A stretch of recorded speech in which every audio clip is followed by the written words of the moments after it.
Assalamualaikum warahmatullahi wabarakatuh. Halo pretty people, welcome back with me Ina Kartika as a host on Dekapi TV in the event Ngopi Ngobrol bareng Dekapi. Kali ini kita kedatangan narasumber istimewa loh yang pasti kalian sangat mengenalnya. Beliau adalah salah satu yang merintis dalam mengajar di SMK Negeri 1 Gunung Guru loh. Kalian penasaran kan sama beliau satu ini? Beliau adalah Pak Sunardi. Silakan perkenalkan diri lebih lanjut, Pak. Ya, selamat siang Ina. Assalamualaikum warahmatullahi wabarakatuh. Waalaikumsalam warahmatullahi wabarakatuh. Perkenalkan, nama Bapak Sunardi. Ya. Bapak mengajar di SMK 1 Gunung Guru ini sebenarnya udah dimulai sejak awal tahun 2005. Kebetulan saat itu jurusan yang ada pertama jurusan teknik perabot kayu. Nah, kalau berikutnya sudah ada penambahan jurusan. Nah, Bapak mengajar saat itu di teknik perabot kayu itu sebenarnya tidak sendiri langsung ke SMK Ina. Tapi dulu Bapak bergabung dulu di SMK Negeri 1 Kota Sukabumi. Kebetulan di sana kan ada jurusan bangunan. Tapi kalau melihat perkembangan, jadi di tahun 2003 itu tepatnya tanggal 19 Desember tahun 2003 itu SMK Negeri 1 Gunung Guru mulai berdiri sesuai SK Bupati Sukabumi nomor 703 tahun 2003 itu ditandai SMK Negeri 1 Gunung Guru berdiri. Tapi dulu kan ada kebijakan pemerintah SMK itu harus lebih besar atau lebih banyak dari SMA. Jadi kalau SMK itu 70% dibandingkan dengan SMA yang 30%, sehingga saat itu mulai berdirilah SMK Negeri 1 Gunung Guru atau sering dikatakan dulu namanya SMK kecil. Jadi dulu tahun 2003 itu ada tokoh masyarakat yang memang peduli di dunia pendidikan, dibantu juga oleh tokoh-tokoh masyarakat yang lain, kepala desa. Akhirnya di saat itu mulailah berdiri. Akan tetapi karena konsepnya SMK kecil, jadi SMK itu sudah berdiri, sudah ada SMK-nya, tapi belum ada gedungnya. Sehingga saat itu muncul aturan SMK Negeri 1 Gunung Guru, SMK kecil itu boleh berdiri, tapi harus berdampingan dengan SMP negeri terdekat. Nah, SMK di Kabupaten Sukabumi saat itu ada 5 sekolah. Salah satunya yang berdiri bareng itu SMK Guru, SMK Sulade, SMK Negeri Bojonggenteng, SMK Negeri Geger Bitung, SMK Tegagulet. Nah, salah satunya yang SMK Gunung Guru itu berdiri berdampingan dengan SMP Negeri 2 Gunung Guru. Jadi berdiri di tahun 2003, tapi mulai pembelajaran di pertengahan 2004 atau lebih tepatnya itu tanggal 25 Juli 2004. Akan tetapi karena Bapak di tahun 2004 Bapak juga belum lulus Ina. Jadi masih sekolah. Jadi kuliah baru selesai di November 2004. Jadi Bapak ke sekolah ke Sukabumi, kebetulan Bapak kan dari Jawa Tengah ke Sukabumi itu di Januari 2005. Nah, Bapak bergabung dengan rekan-rekan di SMK Negeri 1 Kota Sukabumi. Jadi konsepnya saat itu kenapa SMK Gunung Guru harus berdampingan dengan SMP negeri terdekat gitu. Nah, tujuannya supaya SMP negeri itu kan ada guru-guru atau mapel adaptif normatif, matematika, bahasa Indonesia, bahasa Inggris, pendidikan agama Islam, PKN. Nah, itu diampu oleh rekan-rekan dari SMP Negeri 2 Gunung Guru. Karena jurusannya perabot kayu itu kan semacam perkakas. Ya enggak? Ya, semacam ada meja kursi, ada mebeler, ada interior lah. Sehingga saat itu dari tokoh-tokoh masyarakat yang memang peduli di dalam dunia pendidikan, yang salah satunya tokoh yang mendirikan SMK ini, mereka kerjasama lah dengan SMK Negeri 1 Kota Sukabumi untuk membantu mengajar mata pelajaran produktif perabot kayu. Sehingga Bapak saat itu tidak ke SMK Gunung Guru, tapi Bapak ke SMK Negeri 1 Kota. Jadi yang memperkenalkan SMK Gunung Guru itu Bapak dari tim SMK 1 Kota. Jadi dari sana itu ke SMP Negeri 2 ngajarnya. Jadi di SMK itu belum ada gedungnya. Jadi kita masih nginduk ke SMP, sehingga kita gabunglah mengajar di SMP. Akan tetapi saat itu agak berbeda dengan sekarang. Kalau sekarang kan pembelajaran itu dari jam 7 pagi sampai jam 4 sore ya, full day. Hari Sabtu kan libur ya. Kalau saat itu di tahun 2005 itu belum full day. Jadi masuk sekolah jam 7, pulang jam 1. Tapi itu full sampai Sabtu, Pak? Sampai Sabtu. Oh, sampai Sabtu. Iya. Nah, karena ruang kelasnya juga tidak ada di SMP itu dipakai oleh siswa-siswi SMP, sehingga SMK Negeri Gunung Guru siswanya itu belajar setelah anak-anak SMP pulang gitu. Jadi belajar siang saat itu, mulai bulan Juli 2024 sampai Bapak masuk awal 2005 itu kelasnya sore. Jadi Bapak setiap siang itu dengan tim dari SMK 1 Kota, guru-guru produktif, rombongan bareng. Jadi mengajarnya setiap siang sampai sore. Itu untuk siswa jurusan teknik perabot kayu. Saat itu siswanya kurang lebih ada 27 saat itu ya, 27. Akan tetapi memang berjalan waktu ya, itulah tantangan kita waktu kita masih berdiri. Jadi dari 27 siswa ternyata tidak bertahan sampai akhir gitu. Ternyata sampai lulus mereka tinggal yang tersisa itu 18 siswa. 18. Iya. Sedikit ya, Pak? Sedikit ya? Iya. Kalau dibandingkan sekarang udah berapa ini nih? Banget ya. Udah 1.500 iya, gitu ya? 1.000. Nah itu. Itulah mungkin sedikit cerita lah. Karena Bapak kebetulan memang bagian yang ikut mengajar di awal-awal berdirinya. Jadi kalau melihat flashback ke belakang, kepala sekolah juga saat itu Bapak mengajar itu hampir jarang ketemu, karena Bapak Ajat itu kepala sekolah yang pertama itu kan kepala sekolah SMP. Beliau merangkap jadi kepala sekolah SMK kecil itu. Jadi beliau saat itu udah memang menjelang pensiun.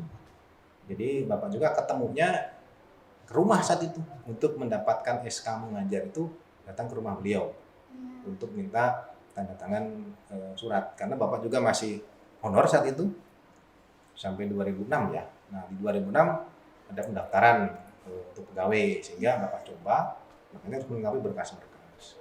Nah Bapak bisa ketemu itu di 2006, beliau udah pensiun, karena di 2005 pertengahan itu kepala sekolah udah bukan Pak Ajat lagi, sudah Pak Unang Darmawan. Itu Pak Ajat itu hampir, Bapak mulai mengajar awal itu udah hampir jarang ketemu lah, karena beliau udah menjelang pensiun. Jadi memang jerih payahnya untuk mengajar di saat-saat itu ya, terasa lah. Pasti, Pak. Karena kita mengajar secara fisik nggak ada, tapi secara administrasi ada. Kita ngajarnya di mana nggak ada gedungnya gitu. Tapi ya namanya kita punya tanggung jawab moral di situ ya, kita harus melaksanakan tugas. Itu mungkin sedikit terkait perkenalan sama ya cerita dikit lah tentang SMK Gunung Guru. Gitu Ina. Oke Bapak, terima kasih. Oh ya Pak, kan Bapak tuh merupakan salah satu yang merintis dalam mengajar di SMK Negeri 1 Gunung Guru ya. Tapi aku tuh ada beberapa pertanyaan dulu nih. Pertanyaan yang pertama tuh, apa sih Pak latar belakang dan tujuan pendirian SMK Negeri 1 Gunung Guru itu? Kalau latar belakangnya saat itu memang ada eh, himbauan ya atau Ya. peraturan dari Kementerian Pendidikan untuk jumlah sekolah SMK dan SMA itu harus lebih banyak SMK. Tujuannya lulusan jenjang sekolah menengah itu harus bisa cepat untuk mendapatkan pekerjaan. Ya. Kalau lulusan SMA itu kan memang targetnya untuk mereka kuliah atau melanjutkan perguruan tinggi ya. Ya. Kalau anak SMK boleh ke perguruan tinggi, tapi mereka sudah dibekali keterampilan, sudah dibekali skill untuk mereka mendapatkan pekerjaan ataupun nanti bisa berwirausaha. Kalau yang sekarang itu sering disebut mungkin BMW, Ya. SMK itu bisa setelah lulus SMK itu bisa bekerja, bisa Wirausaha. berwirausaha, bisa melanjutkan ke perguruan tinggi. Nah, kalau melihat perkembangan 70 dan 30% itu, sehingga dulu banyaklah bermunculan sekolah-sekolah SMK baik negeri maupun swasta. Makanya ada istilah saat itu SMK kecil, jadi SMK yang menginduk ke SMP. Padahal sebelumnya kan aturan seperti itu belum ada. Ya.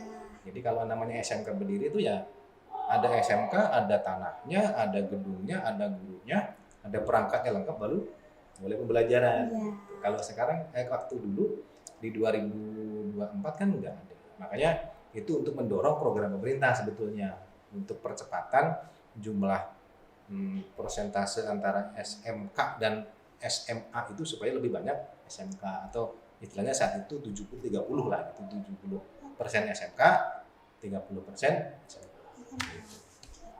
Gitu Ina. Oke. Bapak bagaimana sih Pak sejarahnya berdirinya SMK Negeri 1 Gunung Guru? Boleh dong cerita sedikit ke teman-teman Creative People?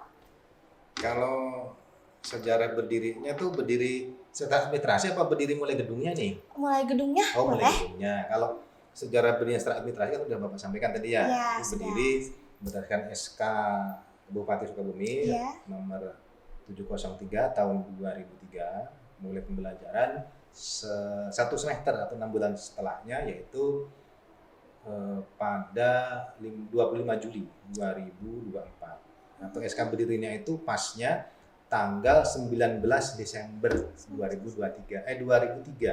Makanya kita kan ulang tahun SMK-nya itu tanggal berapa? Desember. Tanggal 19 ya? Ya. Nah, itu sesuai. Desember. Jadi sesuai dengan tanggal berdirinya SMK, sesuai dengan SK-nya. Itu secara administrasi itu.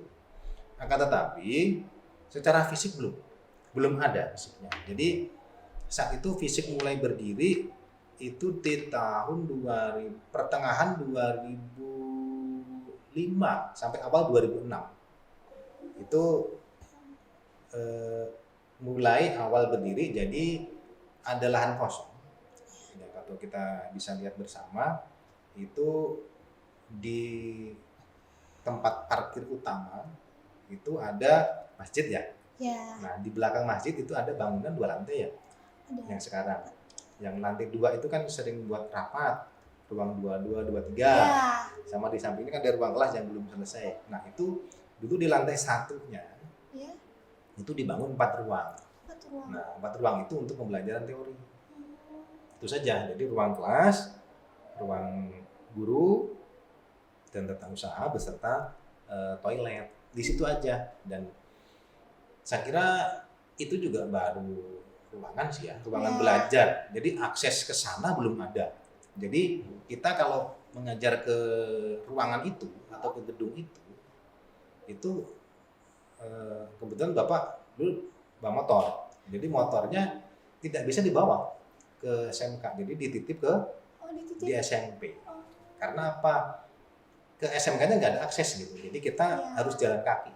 Nah, jalan kaki juga kalau musim kemarau sih mudah ya, tidak Iya. terlalu becek. Tapi kalau musim hujan Becek banget, Pak. becek banget. Jadi sepatunya yang tipis jadi tebel. Segitu ya, Pak? Iya, sampai lokasi di kelasnya jadi tebel. Ya itulah mungkin sejarah atau suka dukanya lah Iya. sewaktu awal kita di SMK. Itu juga pembelajaran sudah lumayan efektif daripada sewaktu dulu masih di hidup di SMP, karena di Iya. SMP kan belajar nanti siang. Setelah anak-anak SMP pulang, kita baru masuk. Nah, setelah ada gedung baru, kita udah mulai dari pagi. Dari pagi sampai jam pembelajaran selesai. Dan itu rekan-rekan dari SMP masih membantu ke SMK. Dah mulailah tambahan tenaga baru dari rekan-rekan yang pindah ke SMK. Dari dulu istilahnya saat itu ada guru itu mengalih gitu, dari guru dulu yang mengajar di SD misalkan atau mengajar di SMP itu bisa dipindah tugas, mengajukan pindah tugas atau mengalih mengajar di SMK. Cuman mengajar adaptif normatif gitu. Nah, karena basic di SD atau SMP mungkin mata pelajaran umum. Jadi yang mata pelajaran produktifnya tetap dari memang rekan-rekan yang basically itu harus dari mapel produktif. Gitu Ina. Gitu ya. Sampai sekarang tuh ada akses jalan ya sampai sekarang mah. Sampai sekarang sudah ada akses jalan, sudah nggak becek lagi kayak dulu ya. Gitu. Aku baru tahu loh dulu tuh kayak gitu. Terus Bapak apa sih Pak tantangan yang dihadapi saat mendirikan SMK Negeri 1 Gunung Guru ini tuh? Oke, kalau tantangan terus terang dari sisi sumber daya manusia yang pertama. Iya. Jadi sarana, alat, fasilitas itu pendukung. Yang utama adalah sumber daya manusia, orangnya itu sendiri. Iya. Jadi yang jadi tantangan berat saat itu Bapak, itu rekan-rekan Bapak dalam tim mengajar. Jadi dengan sarana terbatas, kita udah ada kelas teori pun saya udah alhamdulillah. Nah, tapi dengan adanya ruang kelas, tenaga pengajar tidak ada, kita repot. Jadi saat itu kembali lagi Bapak ceritakan, Bapak mengajar itu dibawa dari tim SMK Negeri 1. Sukabumi. Nah, ya, setelah berjalan waktu, karena beliau memang pegawai tetap di sana, dengan Bapak saat itu mahasiswa honorer, jadi yang pegawai tetap di sana akhirnya diminta kembali lagi ke SMK 1 kota. Sehingga kan guru produktif cuma Bapak sendiri. Iya. Untuk mata pelajaran penambah kayu. Jadi terbayang saat itu kalau memang Bapak sendiri mengajar, kekurangan personil agak repot juga. Kan, tapi untuk mata pelajaran adaptif dan normatif itu Bapak kira masih terpenuhi karena ada rekan-rekan dari SMP, Bapak dan Ibu guru dari SMP, beserta dari tenaga-tenaga pengajar yang lain, yang honorer baru gitu. Itu yang mulai terbantu. Dan saat itu memang kita tantangan yang paling berat di sumber daya manusia. Bagaimana kita mengabdikan diri ke sekolah, dalam hal ini ke SMK Negeri 1 Gunung Guru di dunia pendidikan dengan berbagai macam kekurangannya, khususnya dari fasilitas. Jadi kita harus bisa mengembangkan dari sekolah yang memang itu sangat kekurangan dari segala hal, tapi kita mau di situ gitu. Nah ini mungkin kalau sebagian orang melihat ke SMK di kondisinya seperti itu, nggak semua orang mungkin mau gitu. Ya.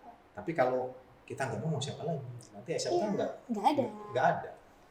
Berkembangnya nanti lama. Gitu. Gitu ya. Gitu ya Bapak. Terus Bapak aku boleh tahu nggak sih siapa aja tokoh atau pihak yang terlibat dalam pendirian SMK Negeri 1 Gunung Guru itu? Oke. pendirian dalam hal ini untuk mendirikan awal merintis ini kita gagas nih supaya ada SMK gitu Iya ya. gitu. Jadi saat itu ada yang Bapak tahu ya, karena Iya. Bapak di 2005 saat itu, dan Bapak juga udah ngobrol juga, ketemu juga dengan memang yang membantu merintis itu. Jadi saat itu ada salah satu tokoh masyarakat di bidang pendidikan, kebetulan beliau memang concern. Jadi memang ada apa ya, semangat untuk mengembangkan dunia pendidikan, dan adanya program dari pemerintah SMK itu harus lebih banyak daripada SMA ya, 70 berbanding 30 tadi. Ada tokoh masyarakat yang peduli di bidang pendidikan, namanya Bapak Haji Budi Rarjo, saat itu bekerja sama juga dengan kepala desa Cibolang ya, yang sekarang mungkin udah pensiun, itu Pak Haji Endang. Berikutnya juga beliau kerjasama lagi dengan, karena membangun kan juga memerlukan perencanaan ya, memerlukan arsitek juga. Di situ kerjasama juga dengan tokoh masyarakat juga yang memang bergerak di bidang perencanaan seperti itu, namanya Pak Haris. Ya, Pak Haris itu bergerak di bidang konsultan bangunan. Nah, berikut juga dengan tokoh-tokoh masyarakat yang lain di sekitarnya. Dan itu bekerja bersama-sama, mereka menggagas untuk mendirikan sekolah SMK kecil gitu. Dan SMK kecil itu berdiri dari 5 sekolah kecil yang sudah tadi Bapak sebutkan. SMK kecil itu syaratnya selain itu harus ada SMP Negeri 2, di situ harus jurusannya sejalan dengan lingkungan sekitar. Iya. Ya, makanya di situ ada jurusan SMK Perabot Kayu. Ya, Perabot Kayu. Berarti di lingkungan sekitar, di SMK Gunung Guru atau di lingkup Kecamatan Gunung Guru atau Kelurahan Legok Enang itu identik dengan home industry di bidang teknik perabot kayu atau mebeler lah gitu. Makanya dari konsep itulah SMK Gunung Guru berdiri. Jadi wajib SMK kecil berdiri di SMP negeri terdekat, dan jurusannya harus jurusan yang sesuai dengan lingkungan sekitar atau home industry sekitar. Nah, dari orang-orang yang Bapak sampaikan tadi, beliau-beliau mungkin yang awal menginisiasi adanya SMK, dan beliau juga yang melakukan komunikasi. Oh, tenaga pengajarnya kurang nih dari mata pelajaran produktifnya, gimana ini? Oh, akhirnya kerjasamalah dengan SMK 1 Kota. Itu dijalin oleh Pak Haris dari konsultan, beliau kan ketua Inkindo juga saat itu. Jadi komunikasi nyambung lah. Sehingga dari sinilah SMK awal mula berdiri. Gitu. Gitu, Ina. Ternyata banyak banget ya Pak ya, saking maunya gitu mendirikan SMK Negeri 1 Gunung Guru. Betul. Bapak, apa sih Pak dampak dari pendirian SMK Negeri 1 Gunung Guru terhadap pendidikan dan ekonomi lokal tuh? Jadi dengan adanya SMK Negeri 1 Gunung Guru, itu dampaknya seperti apa yang Bapak lihat, Bapak amati, pasti berdampak. Dampaknya besar buat siswa-siswi yang memang berlokasi di wilayah SMK. Salah satunya pada saat itu tahun 2005 ya, Bapak awal kesini, anak-anak di lingkungan sekitar itu untuk melanjutkan ke jenjang SMA atau SMK kecil. Jadi mereka itu cukup sekolah lulus SMP, karena ada SMP 2 ya. SMP 2 Guru. Jadi mereka cukup, udahlah sekolah cukup SMP saja. Kadang mereka setelah itu bekerja sesuai keahlian mereka. Dari alumni SMP, ya, ada yang di mebeler, ada yang di pabrik, ada yang mungkin ikut di sawah dan lain sebagainya. Nah, dengan adanya SMK saat itu jurusan perabot kayu, mereka berusaha lah kita bekali supaya setidaknya mereka bekerja di Mebler itu mereka mempunyai bekal keahlian yang lain. Ya. Jadi untuk membuat meja atau kursi seperti ini setidaknya ada perencanaan. Tidak bisa meja langsung dibuat aja. Iya, harus ada Jadi perencanaan. direncanakan bahannya seperti apa, bentuknya seperti apa. Kalau jadi nanti kurang lebih bentuknya seperti ini nih. Terus kalau jadi kurang lebih seperti harganya berapa nih, bahannya habis berapa. Terus diestimasi lagi kalau udah selesai kira-kira berapa hari nih. Nah, kita edukasi seperti itu. Sehingga mereka mempunyai pandangan yang lebih luas. Oh iya, berarti sewaktu kemarin saya membuat mebel itu ternyata langsung dibuat saja.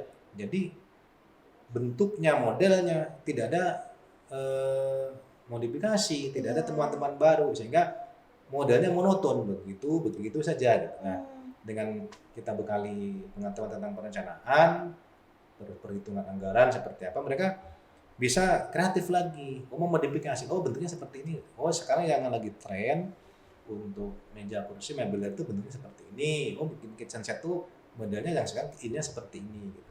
Jadi saat itu kita udah coba membekali ke arah sana. Gitu ya. Harus ada perencanaan dulu deh Iya, ya Pak ya. setidaknya dengan ada perencanaan kan mereka menghitung dengan matang. Gitu. Iya. Oh ya, ternyata dengan perencanaan seperti ini, misalkan mereka nanti menjual produknya, harganya terlalu tinggi nih, Iya. oh berarti harus diganti lagi nih supaya harganya lebih murah, terjangkau oleh masyarakat seperti apa, gitu. Terus dari lingkup sekitar kan gini,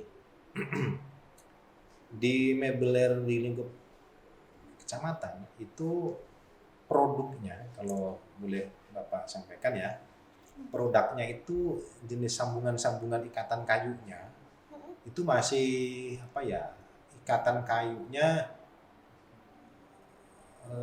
barangnya pengennya jadi lebih cepat. Jadi gimana sambungannya juga sambungan yang pengen cepat juga, akhirnya di pen, di paku tembak kayak gitu. Padahal untuk konstruksi mebel itu yang paling kuat bukan sekedar di paku tembak itu ya. Yang bagunya itu pakai urus, alur lidah, terus pakai sambungan ekor burung, terus pakai pen, itu lebih kuat. Cuman resikonya memang pekerjaannya jadi lebih lama, costnya juga lebih mahal. Ya. Tapi dari segi keawetan akan lebih awet. Nah ini mungkin yang belum tersentuh sampai mendetail seperti itu. Jadi kita nanti bisa punya pangsa pasar yang lain. Oh ya, ini pangsa pasar produk yang kemarin seperti ini untuk harga ring sekian. Jadi kita buat lagi untuk produk yang ring harga pangsa pasar sekian, berarti yang produknya lebih lux gitu. Jadi ada kelas ekonomi, ada kelas yang lebih mahal. Seperti itu. Nah. Karena kualitas yang bagus tidak akan mengkhianati hasil ya Pak ya. Betul. Bapak, aku boleh tahu gak sih keunggulan dari sekolah SMK Negeri Gunung Guru itu apa sih Pak? Kalau keunggulan SMK Negeri 1 Gunung Guru yang Bapak amati itu dari lokasi. Lokasinya kita berada di pinggiran. Nah, di pinggiran itu bisa mengantisipasi tingkat kenakalan remaja. Jadi sekarang zamannya globalisasi, media sosial sudah tersebar dengan begitu mudahnya. Aksi anak yang melakukan kenakalan remaja itu kan mereka kecenderungannya memang yang mudah terjangkau oleh jalan raya, mudah terjangkau oleh perkotaan, mudah terjangkau oleh jalur yang menghubungkan antar wilayah. Jadi kalau di SMK Gunung Guru kebetulan memang lokasinya berada di pinggir, ya. Pinggir? Itu salah satu yang bisa menjadi sisi positif kita. Jadi kita akan berkuranglah dampak dari sisi kenakalan remaja khususnya ya. Dan yang kedua, kelebihannya karena kita berada di pinggiran juga, kan ada banyak sekolah yang di pinggir jalan banget gitu ya. Ya. Itu dari sisi kebisingan, dari sisi polusi, itu juga sangat mengganggu. Nah, kita mempunyai dua hal itu. Itu sisi positif yang menurut Bapak itu memang nilai kelebihan kita. Di samping juga karena di kaki gunung ya, jadi Iya. sejuk kita. Gitu Benar, ya, benar. gitu Ina. Begitu. Terus Bapak, aku boleh tahu nggak sih perkembangan sekolah saat ini tuh gimana? Kalau perkembangan sekolah, kalau kita flashback ke belakang di Iya, 2024, sekarang 2024 lah, 2024 ya, iya, sudah 20-an tahun ya, iya. itu progresnya terhitung cepat. Kalau menurut Bapak terhitung cepat. Karena kalau kita melihat perkembangan sekolah yang berbarengan dengan kita, Iya. itu dari SMK kecil tahun 2023 berdiri bareng, kita dari sisi kuantiti jumlah siswa, kita udah paling banyak. Banyak. Ya. Dari segi kualitas, itu Bapak berikan contoh, dari segi lomba-lomba. Dulu waktu zaman jurusan perabot kayu kita juga sering melakukan lomba LKS itu saat itu. Lomba LKS itu lomba kompetensi siswa. Jadi siswa diadakan lomba dari tingkat kabupaten, lulus kabupaten nanti ke provinsi. Itu sering juga mendapatkan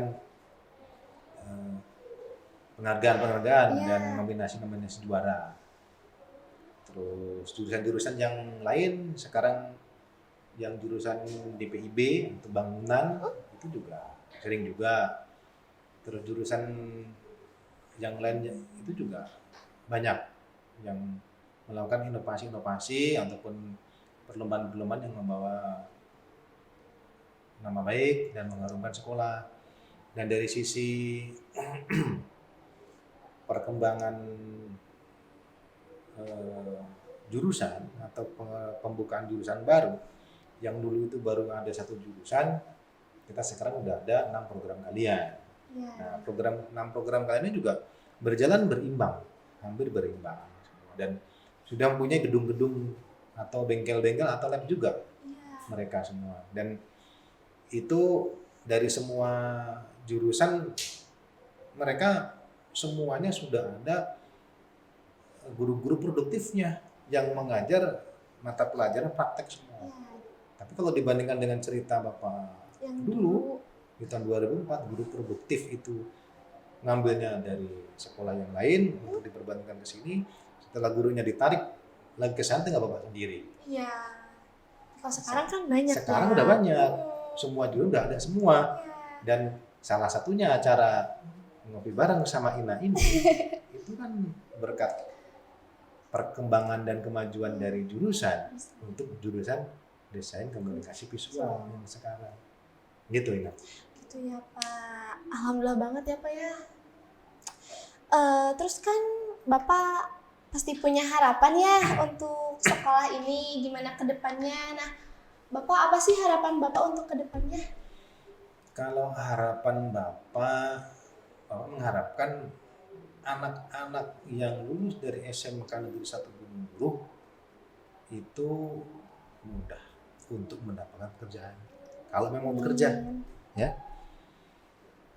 Kalau mau berwirausaha itu juga dilancarkan. Makanya ada mata pelajaran PKK untuk menjaring supaya anak-anak mempunyai modal cara berwirausaha. Atau pengen melanjutkan ke perguruan tinggi, setidaknya sudah ada basic untuk SMK, dan SMK itu bisa melanjutkan perguruan tinggi.